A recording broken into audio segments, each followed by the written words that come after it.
I gave her my loyalty, and she handed me over to the people who hated me most. The worst part? She smiled while doing it. My name is Ethan Cole, and if you saw me a year ago, you would have thought I had everything figured out.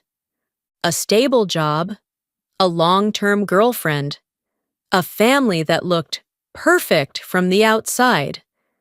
But that's the thing about appearances. They lie better than people. I grew up in a house where love was conditional. My father didn't yell much. He didn't have to. His silence was louder than anger. His approval, rare. His disappointment, constant. You could have done better, he would say, even when I did my best. My mother wasn't any better. She cared more about what people thought than how I felt. Don't embarrass us, she'd whisper, before every family gathering, like I was some kind of risk. So I learned early, love had to be earned. And even then, it wasn't guaranteed.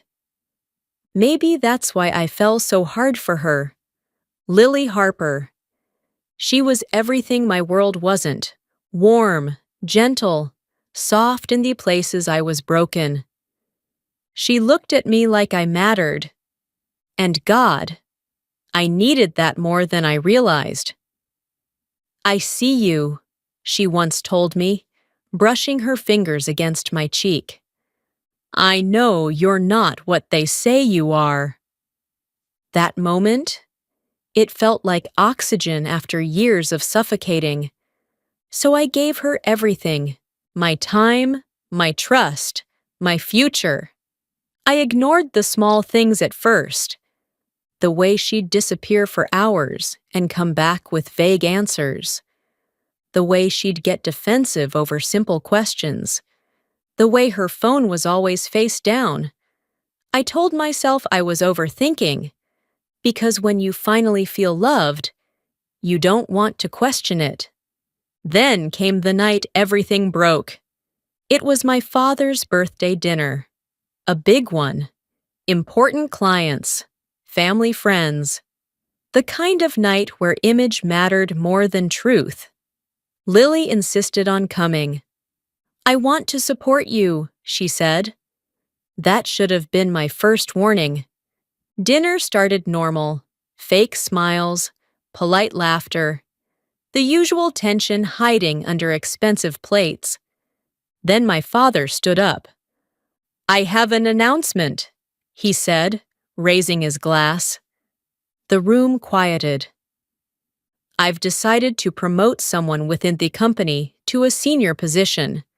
Someone who has proven loyalty and integrity. My chest tightened. I had been working toward that position for 3 years. Late nights, missed holidays, endless pressure. This was it. This person, he continued, has also brought something important to my attention recently. Something important? He turned to me.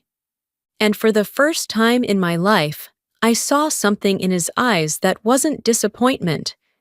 It was something worse. Disgust. Ethan, he said slowly, care to explain the missing funds from last quarter?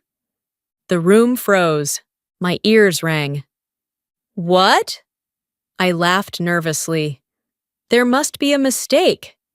There's no mistake, he cut me off, his voice cold. We have proof. Proof? That word hit like a punch. I looked around, faces staring, judging, whispering. Then I looked at Lily. She wasn't confused. She wasn't shocked. She was calm, too calm. Lily, I whispered, my voice breaking. What's going on? She didn't answer right away. Instead, she stood up slowly, every movement deliberate, and then she walked toward my father. My stomach dropped. I'm sorry, Ethan, she said softly, not even looking at me. But they deserved to know the truth. Truth? What truth? My voice cracked. What are you talking about? She finally turned to face me, and her eyes, they were empty. I found the transactions, she said. Hidden accounts, transfers. I didn't want to believe it, but I couldn't lie. My heart stopped. No, that's not. Lily, you know I would never. I gave your father everything, she interrupted. All the evidence. Everything inside me shattered in that moment, because I knew I didn't do any of that, which meant only one thing. Someone had set me up. And she handed me over without even asking me. Why? I whispered. Why would you do this to me? There was a pause. A flicker of something crossed her face. Guilt? Regret? No. It was something colder. You were never going to make it on your own, Ethan, she said quietly. This just sped things up. The room exploded into noise. Accusations, gasps, phones coming out. But I couldn't hear any of it. All I could hear was the sound of my own heartbeat, breaking. I trusted you, I said, barely audible. And I trusted what I saw, she replied. Security was called. My own father wouldn't even look at me. Remove him, he said. Remove him, not my son, not Ethan, just him. As they dragged me out, I looked back one last time. At the table. At the life I thought was mine. At the girl I thought loved me. And in that moment, something inside me died. Not just my career, not just my reputation, me. Because the truth wasn't just that I fell for the wrong person. It was that I never stood a chance to begin with. And as the doors closed behind me, one thought echoed in the silence. If she could destroy me this easily, what else don't I know? The first night after everything collapsed, I didn't sleep, not because I couldn't, but because every time I closed my eyes, I saw her. Standing there, calm, collected, destroying me with that quiet voice. I gave your father everything. Those words kept replaying like a curse. I sat on the edge of my bed. No, not my bed anymore. The apartment lease was under my company benefits, and once I was fired, everything disappeared faster than I could process. Job, reputation, home, gone in less than 24 hours. It's funny how quickly people distance themselves when you become a problem. My phone was full of messages that night. Not from friends, from coworkers.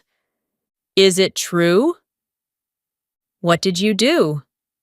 Man, I didn't expect this from you. No one asked if I was okay. No one asked if it was a lie. They just wanted confirmation of my downfall. I didn't reply.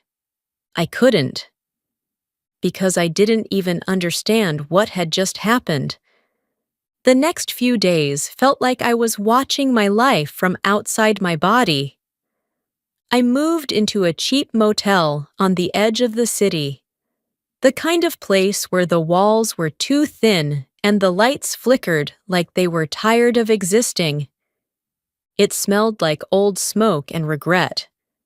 Perfect, I guess. I stopped looking in mirrors.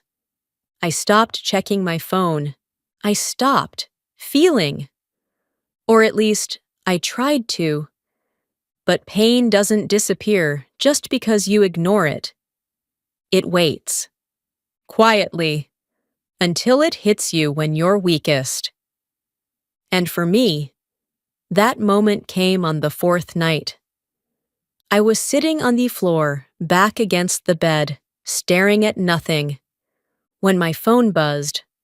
Her name, Lily. My chest tightened. For a second, just a second, I felt hope. Maybe she realized. Maybe she's going to fix this. Maybe she... I answered. Hello? Silence. Then her voice, soft, controlled. I didn't think you'd pick up. I let out a hollow laugh. Yeah, well, I guess I'm full of bad decisions. Another pause. I didn't call to fight, she said. Then why did you call? My voice sharpened. To finish the job? No, she sighed. I just wanted to explain. Explain? I stood up, pacing the small room. Explain what, Lily? I snapped. How you ruined my life. How you handed me over like I meant nothing. You're not listening. No, you're not listening. My voice cracked. I didn't do it. I would never steal from the company. You know that. There was silence on the other end.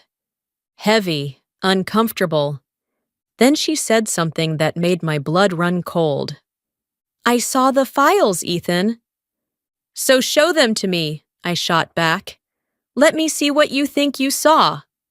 Another pause. Longer this time. I can't. My heart dropped. Why not? Because they're not with me anymore. A slow, creeping realization began to form in my mind. Who has them? I asked quietly. She hesitated, and that hesitation told me everything. My father? I said, the words tasting bitter. Or yours? Still silence. And then, Ethan, some things are bigger than you think. That sentence, it felt wrong, too vague, too careful, like she was hiding something. No, I whispered. No, don't do that. Don't talk to me like I'm stupid. What's going on? I was trying to protect you, she said suddenly. I froze. Protect me, I repeated, disbelief flooding my voice. By accusing me? By destroying everything I worked for? You don't understand. Then make me understand, I shouted. My voice echoed against the walls, but hers didn't rise. It stayed calm, detached. That position you wanted, she said slowly. It wasn't just a promotion. I frowned. What are you talking about? It came with responsibilities, risks, things your father didn't want exposed. My heart started beating faster. What kind of risks? She exhaled softly. The kind that ruin people. A chill ran down my spine. So instead, you ruined me first? I asked quietly. I gave them something they could control, she said. Something safer. Safer. I laughed again, but this time it hurt. You framed me as a criminal because it was safer.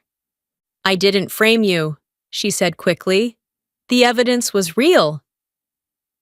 But the actions weren't, I snapped. Someone put my name on those transactions. She didn't deny it. And that was worse than anything. Lily! My voice dropped, trembling. Who did this?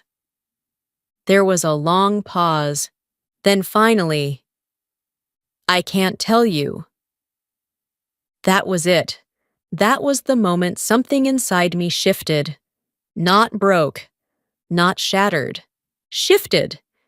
Because up until then, I was still hoping, still clinging to the idea that she cared, that there was some misunderstanding.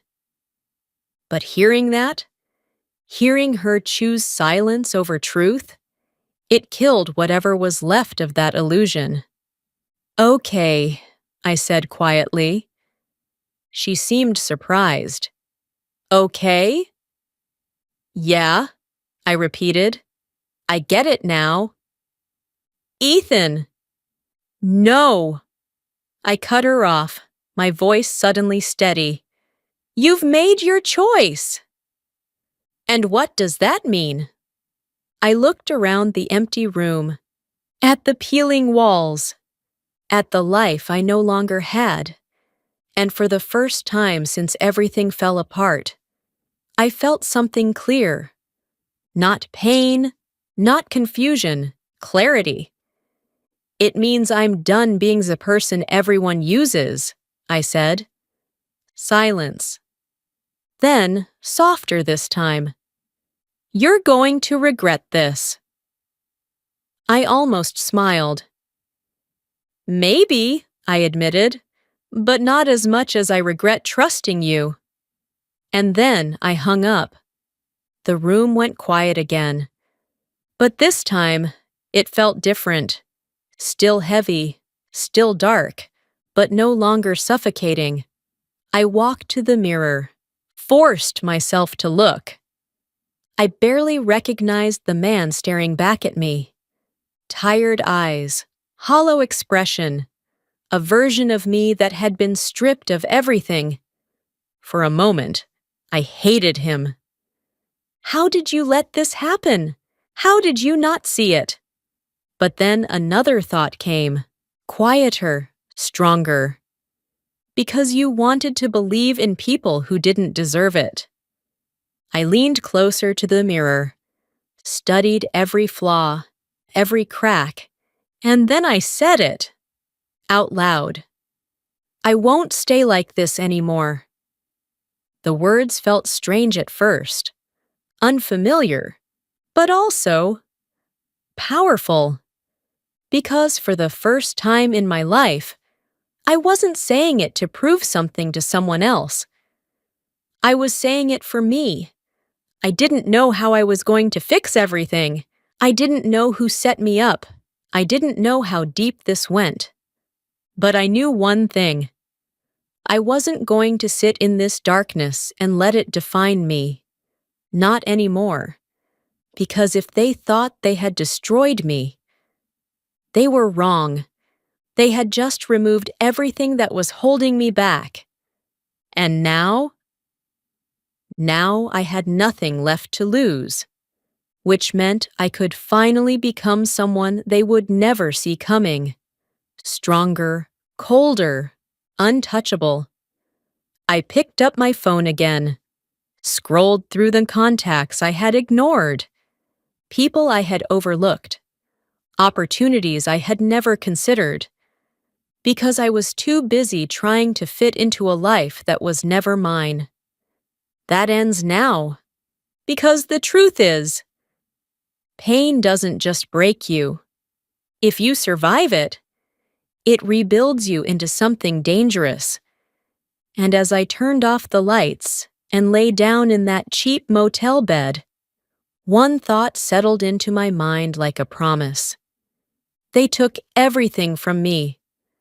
Now I'm going to take something back. People think revenge starts with anger. It doesn't. It starts with silence.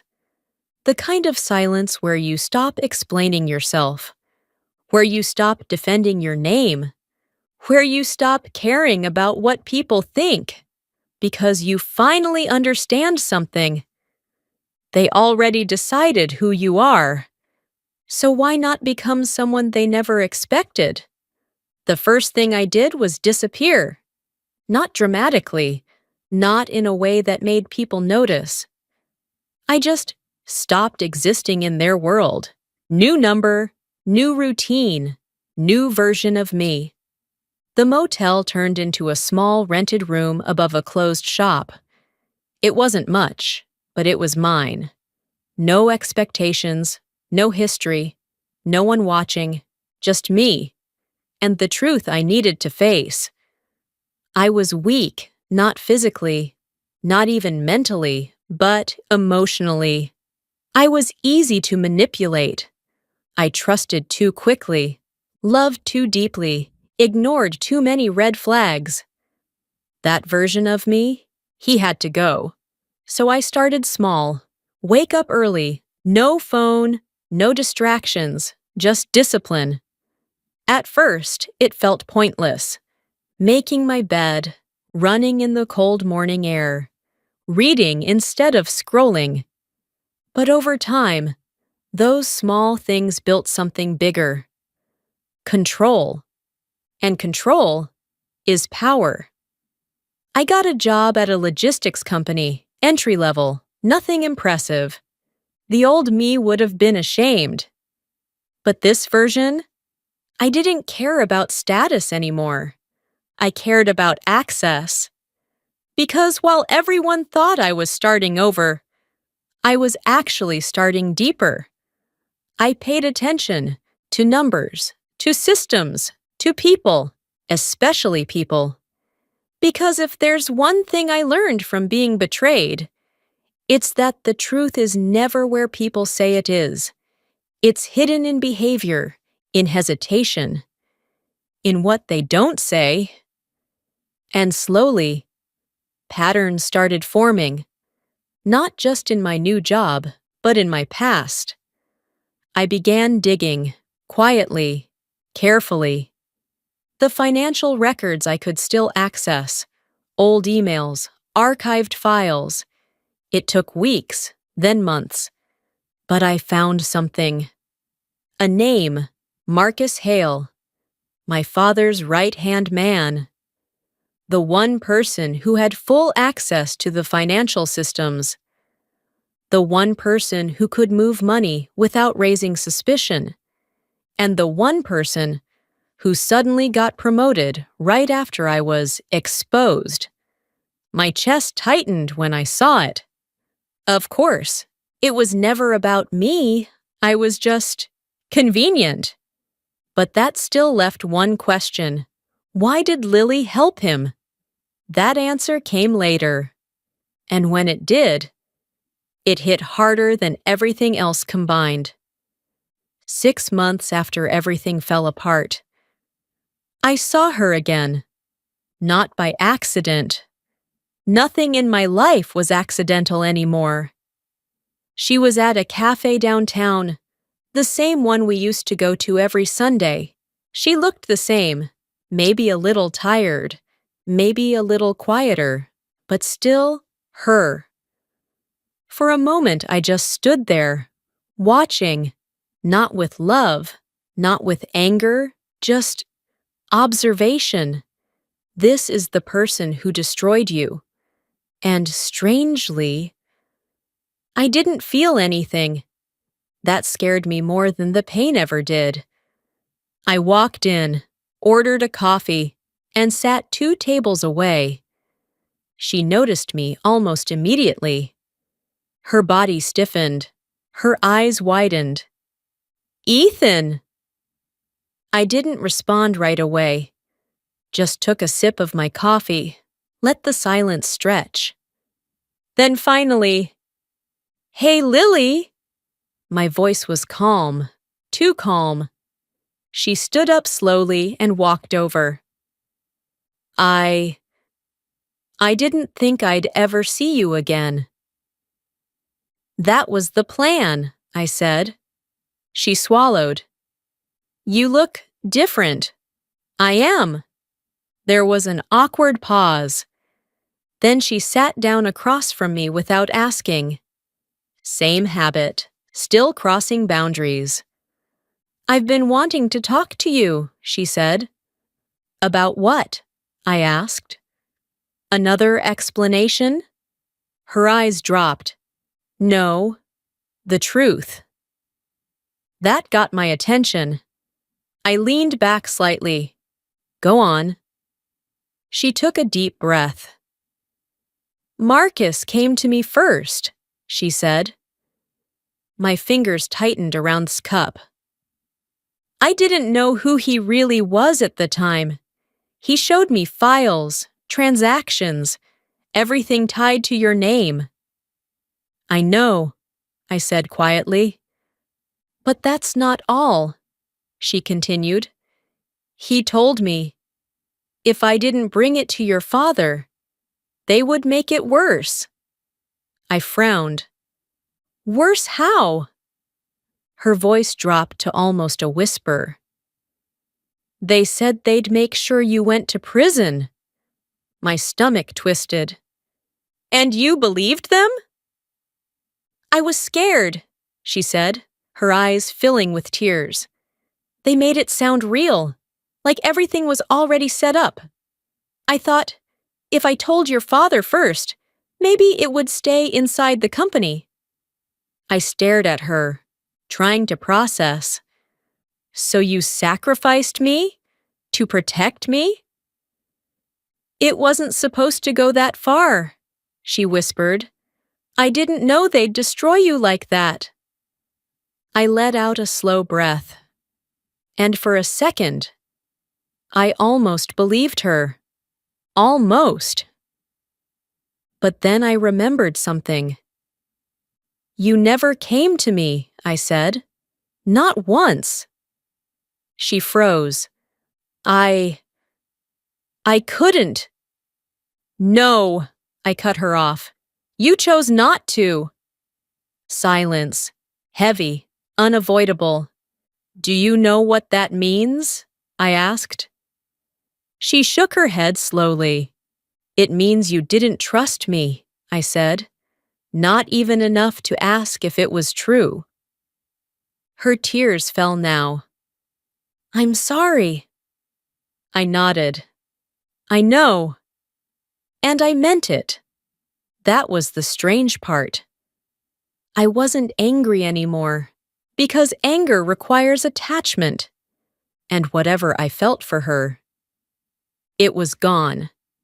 I've been trying to fix it, she said quickly. I still have some messages, calls. I think I can prove Marcus was behind it. I looked at her carefully. This was it, the moment, the opportunity. The old me would have jumped at it, would have begged for her help, would have tried to clear his name as fast as possible. But this version? I smiled slightly. I already know. She blinked. What? I've been building this for months, I said calmly. Every transaction, every connection, every move he made. Her expression shifted from confusion to realization. You're going after him. I stood up, finished my coffee, and looked down at her one last time. Not just him, I said quietly. Then who else? I leaned in slightly, close enough for her to hear. Everyone who thought I was easy to break. Her breath caught. Ethan, what are you going to do? I paused, just for a second, then said the truth. Nothing loud. I straightened. No revenge speeches, no drama. I met her eyes. Just results. And then I walked away. Because the most powerful revenge isn't proving them wrong. It's becoming someone they can't reach anymore. And as I stepped out into the cold air, I realized something important. This was never about getting my old life back. That life? It was built on approval, on validation, on people who never truly cared.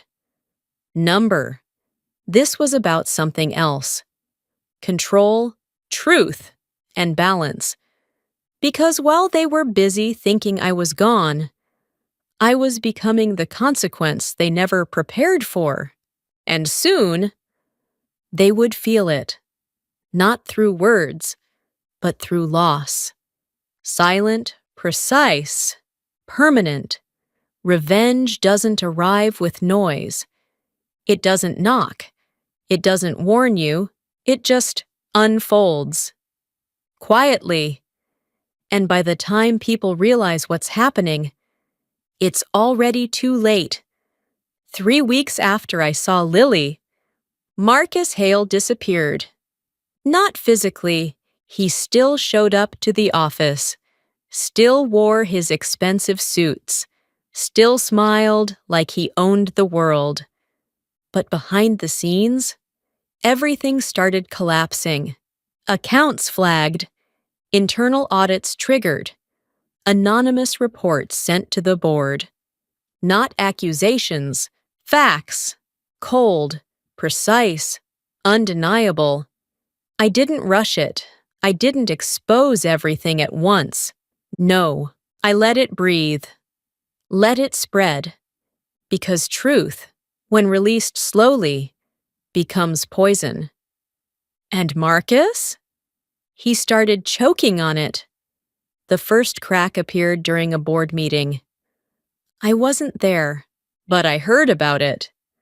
Unexplained discrepancies, unauthorized movements, missing approvals. Small things, but enough to make powerful people nervous. And when powerful people get nervous, they start looking for someone to blame. A week later, Marcus was under investigation. His access was restricted. His authority questioned. And for the first time in years, he wasn't in control. But I wasn't done. Because Marcus wasn't the only one responsible.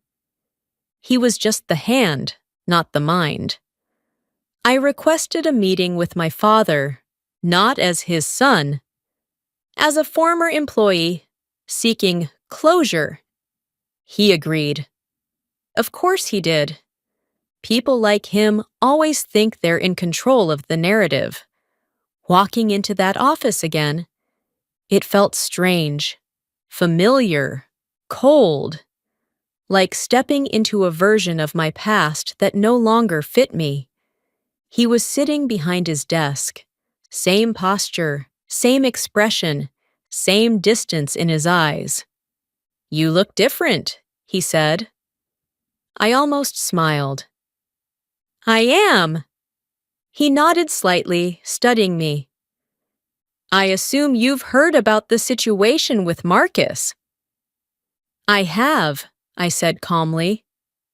And I think you trusted the wrong person." His jaw tightened.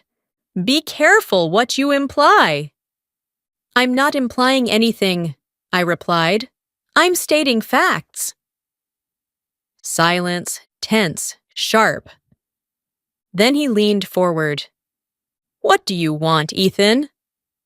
Not, "How are you?" Not, "What happened?" Just, "What do you want?" I looked at him for a long moment. And in that silence, I understood something I had been chasing my whole life. He was never going to see me. Not really. Not as a son. Not as a person. Just as a variable. A risk. Or a tool. And suddenly, that hurt less than it used to. "I want the truth to come out," I said. "It already is." "No." I shook my head slightly. "Not all of it." His eyes narrowed. "What are you saying?" I reached into my bag, placed a folder on his desk. Not thick, not dramatic, just enough. He opened it slowly, and as he read, I watched. Because this moment, this was the real revenge. Not anger, not shouting, just reality hitting where it hurts.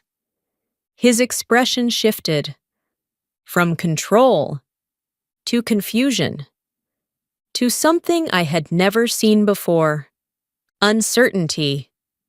"These documents," he muttered. "Where did you get them?" I didn't answer, because the answer didn't matter. What mattered was what they showed. That Marcus had been moving money for years. That the system wasn't broken. It was used, and most importantly, that I was never involved. Not once. Not ever. "You're saying," he looked up at me slowly, "you were innocent." I held his gaze. "I've always been." Silence filled the room. Heavy, uncomfortable, real. And then, something I never expected. He looked away, just for a second. But it was enough, because in that moment, I saw it. Regret, not loud, not emotional, but there. And strangely, it didn't feel as good as I thought it would. Marcus was fired 2 days later, then arrested. The company released a statement. Internal errors, misjudgment, corrective actions. My name cleared, quietly, no apology, no public acknowledgement, just erased from the mistake, like I was never part of it. And Lily? She texted me. "I saw the news. You did it." I stared at the message for a long time, then typed back. "No, the truth did." She replied almost instantly. "Can we talk?" I looked at those 3 words, felt nothing, then deleted the conversation. Because here's the truth no one tells you about revenge. It doesn't fix you. It doesn't heal you. It just balances the scale. And once the scale is balanced, you're left alone with everything that broke along the way. I got my reputation back. Opportunities came again. People who once doubted me suddenly respected me. Funny how that works. But I didn't go back. Not to that company, not to that life. Because I finally understood something important. If a place can destroy you that easily, it was never safe to begin with. I moved to a different city, started over, again. But this time, on my terms. Smaller circle, stronger boundaries. No more chasing approval. No more ignoring red flags. No more giving people access they didn't earn. Sometimes, late at night, I still think about everything. About Lily, about my father, about the version of me that believed love meant sacrifice. And I don't hate him. That version of me? He was just trying to be loved. He just didn't know. That love without respect is just another form of control. People think I won, that I got justice. And maybe, from the outside, it looks that way. But inside, there's a quiet space that never fully came back. A softness that disappeared somewhere between betrayal and truth. And I don't know if I'll ever get it back. But I do know this. I'm not the same person anymore. And maybe that's the real cost. Sometimes the people who break you also build the version of you that no longer needs them. I got my revenge, but I never got myself back.